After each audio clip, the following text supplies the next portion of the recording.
Falando ainda sobre essas relações internacionais e sobre o presidente americano, o presidente da Ucrânia, Volodymyr Zelensky, revelou hoje detalhes da proposta de paz mediada justamente por Donald Trump.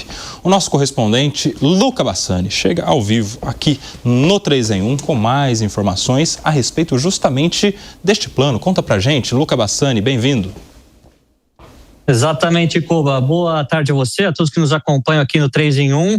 Ontem, o presidente americano Donald Trump recebeu na Flórida o presidente Volodymyr Zelensky para mais uma reunião nessa tentativa de fazer com que a guerra não chegue ao seu 4º aniversário. Eles conversaram por várias horas, tiveram um almoço e depois uma coletiva de imprensa, na qual alguns detalhes deste plano de paz foram revelados. Segundo Trump, o plano estaria 95% já finalizado, apenas com o ponto nevrálgico sendo a concessão de territórios. Afinal, o próprio Zelensky disse aos jornalistas que não tem autoridade para decidir sobre os territórios da sua nação, que aquilo pertence aos ucranianos como um todo, e ele precisaria passar pelo crivo do legislativo e até mesmo por um plebiscito antes de tomar qualquer decisão. Mas, em relação às garantias de segurança que são pedidas há muito pelo presidente ucraniano, ele disse que os Estados Unidos ofereceram pelo menos 15 anos de proteção à Ucrânia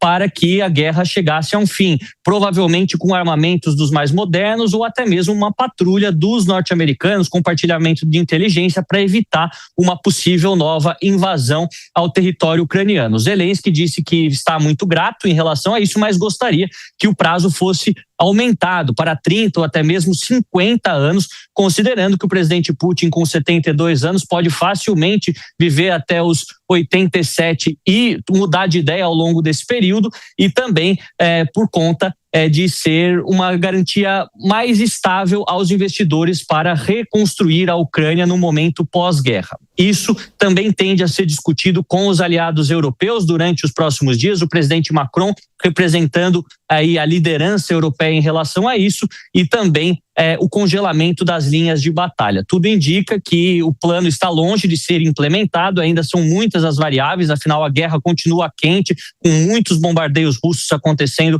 nas estruturas energéticas da Ucrânia, mas é um esboço um pouco mais detalhado que a gente tem acesso agora depois deste novo encontro entre os dois presidentes. Beleza, Luca, tem um outro assunto também, ainda envolvendo conflitos e tentativa de paz, que é a situação que envolve o encontro que está rolando ainda entre o presidente americano e o premier israelense Benjamin Netanyahu. O que se sabe até esse momento da visita do encontro, o que falou cada uma dessas autoridades, hein?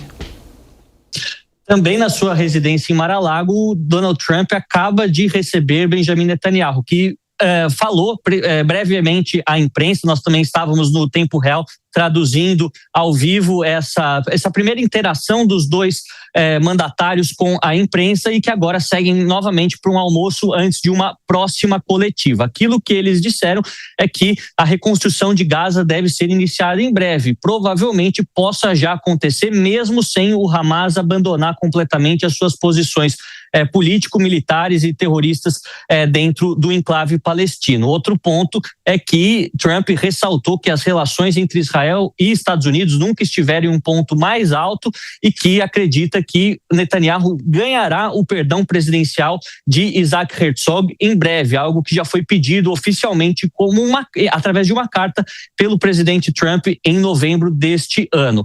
Tudo indica que ainda há muitas incógnitas para serem respondidas, que podem até mesmo serem já reveladas à população mundial durante as próximas horas, mas fato é que há uma certa divergência entre aquilo que quer o grupo terrorista ter alguma parcela do poder na faixa de Gaza e aquilo que querem os israelenses e norte-americanos, que é uma administração palestina de pessoas notáveis dentro do mundo árabe e que possam fazer isso sem nenhum viés religioso ou ideológico. Obviamente que isso tende a trazer muitas discussões para o começo do ano que vem, mas fato é que, apesar do frágil cessar-fogo que foi quebrado pontualmente, ele continua e a guerra não retomou com força total, o que foi um alívio para milhões de palestinos que agora puderam passar um final do ano um pouco mais tranquilo em comparação com os últimos dois, com intensos bombardeios e a falta de ajuda humanitária.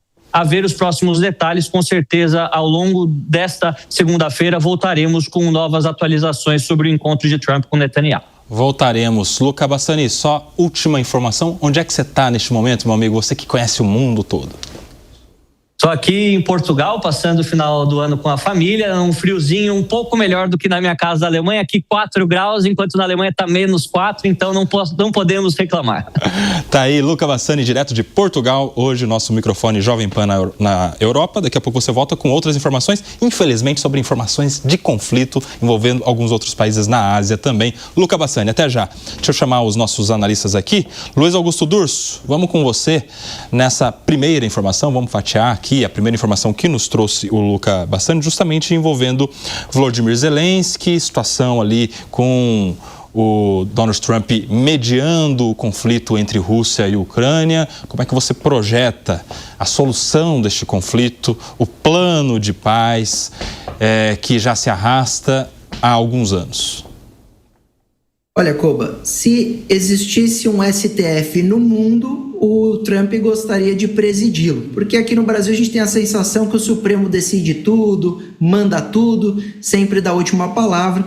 Esse seria o cargo perfeito para Donald Trump, o Supremo do mundo. Por quê? Porque ele, como um gestor muito inteligente, quer colocar os Estados Unidos em todas as mesas de debate sobre temas importantes para o mundo, principalmente quando a gente fala do tema de guerra. Então ele está tentando resolver a questão do conflito de Gaza, quer acabar com a guerra da Ucrânia, está interferindo aqui, querendo acabar com a ditadura da Venezuela. Todo lugar que ele consegue se colocar à disposição para mediar, até fazer acariações, como o Supremo gosta recentemente, o Trump faz. Ele coloca como um grande mediador do mundo para resolver os problemas. E por quê? Porque quando ele se coloca nesse papel, sempre sobra uma boa fatia da negociação para os seus interesses. Afinal, ele sabe o poder que o seu país tem do ponto de vista bélico, do ponto de vista econômico, seja qual for a análise. Os Estados Unidos são ainda a maior potência mundial. E assim ele se coloca, trazendo boas notícias para a população do mundo. É claro, é sempre bom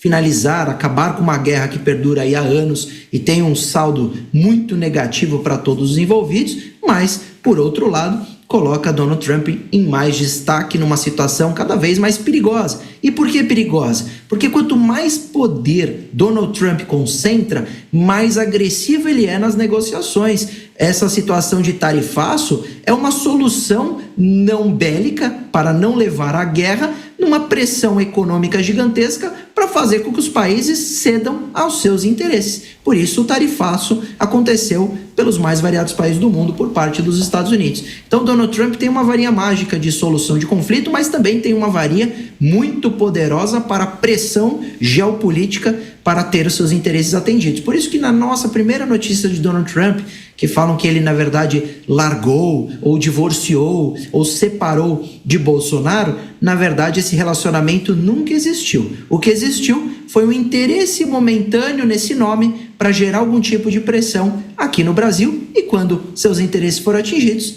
ele ficou satisfeito e próxima carta será lhe entregue para a próxima partida. Assim trabalha Donald Trump. Ô Piperno, a segunda fatia do que nos trouxe o Luca Bassani foi envolvendo o encontro entre o presidente americano e o premier israelense Benjamin Netanyahu a respeito do que será o território da faixa de Gaza. Matéria polêmica, já tivemos declarações que repercutiram mal, inclusive, de Donald Trump sobre o que fazer com a faixa de Gaza. Como é que você vê agora os próximos passos lá naquele território?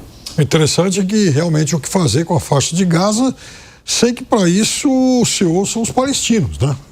Eu imagino que os palestinos tenham alguma pontinha de interesse nisso. Então é claro que sim, é mais uma ação de projeção de poder do presidente Trump.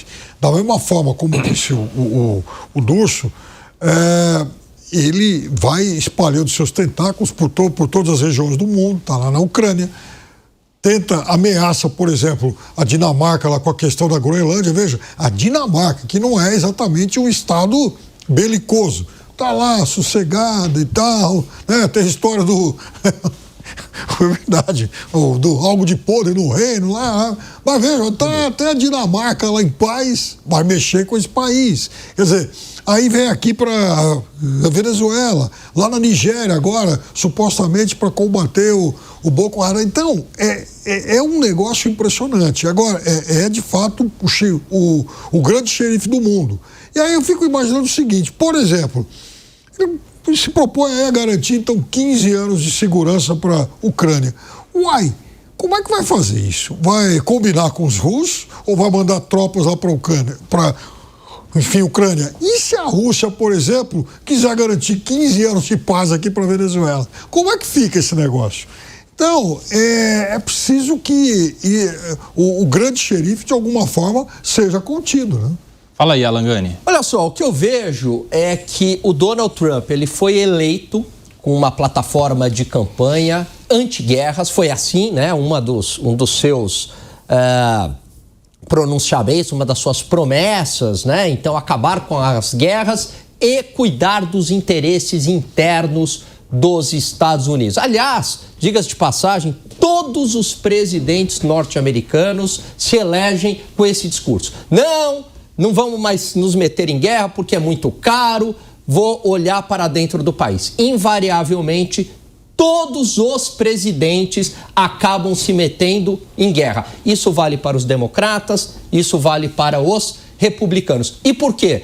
Porque o lobby interno dos Estados Unidos, a máquina de guerra norte-americana é muito forte. A pressão dos neocons americanos é muito forte. Então, você tem a indústria... O que são os neocons? Os neocons são uma parte da direita norte-americana, né, do Partido Republicano, e que tem essa ideia que os Estados Unidos devem ser uma espécie de polícia do mundo resolvendo todos os conflitos. Há uma outra parte da direita nos Estados Unidos que é contra, né? Que seria a base do MAGA, por exemplo, que acha que os Estados Unidos devem se voltar para os seus problemas internos e não tem que ficar se metendo em conflito mundo afora. A verdade é que eu acho que o Trump internamente, assim como o Obama também, internamente, não queria se meter nesses conflitos. Mas o lobby do Deep State norte-americano, Koba, que é FBI, que é CIA, que é USAID, que é a própria indústria de armas, essa burocracia invisível dos Estados Unidos, ela é muito poderosa e ela é pró-guerra. Então é muito difícil, mesmo que o presidente norte-americano tenha uma postura diferente, ele acaba sendo, né, levado na onda, ele acaba sendo engolido pelo Deep State. E aí é claro que também a população fica contra, porque você só vê o déficit subindo e quanto mais você se meter com guerras, esse déficit orçamentário vai aumentando e os problemas internos dos Estados Unidos também, porque quanto maior o déficit fiscal, isso também vem a reboque com mais inflação, com mais risco, etc. Só para arrematar, em relação à Rússia, por que o Trump está querendo negociar desesperadamente? Porque, por uma simples razão, quem está ganhando essa guerra não é os Estados Unidos nem a Ucrânia. Quem está ganhando essa guerra é a Rússia. Você só quer negociar se você está perdendo. Para o Putin, ele está numa situação absolutamente cômoda. Ele está ganhando de lavada essa guerra. Então, para ele, venham negociar comigo. E é claro que se os Estados Unidos quiserem, de fato, acabar com essa guerra, tem uma solução que é muito simples. Basta parar de mandar armamento para a Ucrânia. A Ucrânia sozinha não consegue continuar com essa guerra com a Rússia. E está na contramão do que foi anunciado aí, uma proposta de garantia de segurança por 15 anos, né, dos Estados Unidos à Ucrânia, ou seja, tem ainda cenas dos próximos capítulos. E assim, Koba, rapidinho, sim, a Rússia, ela jamais vai aceitar, assim, uma proposta, né, de 15 anos, ela quer uma garantia formal, uma garantia firme de que a Ucrânia jamais vai entrar na OTAN. Para a Rússia, a gente pode aqui achar isso errado, tudo mais, mas para a Rússia isso é uma questão... É inegociável. É inegociável. E seria, inclusive, o grande motivo a Rússia, da incursão. Desde 1800, se você fizer uma conta, ela foi invadida 33 vezes. Então, para eles, a defesa é um ataque, né? Então, assim, é inegociável. Eles não vão abrir mão disso de jeito nenhum. E, claro, das duas regiões que são muito mais pró-Rússia do que Ucrânia. Interessante que você falou aí dessa cultura americana aí, né? Das instituições, enfim, que pressionam o líder, o presidente americano, enfim. Em algum momento isso vai colapsar, né, Gani? Com o aumento desse déficit a cada vez que isso vai passando, a cada ano que passa, a cada conflito que os Estados Unidos entra e infelizmente, vai colapsar em um cenário, em um contexto de conflito. Vamos acompanhar e torcer para que o melhor aconteça.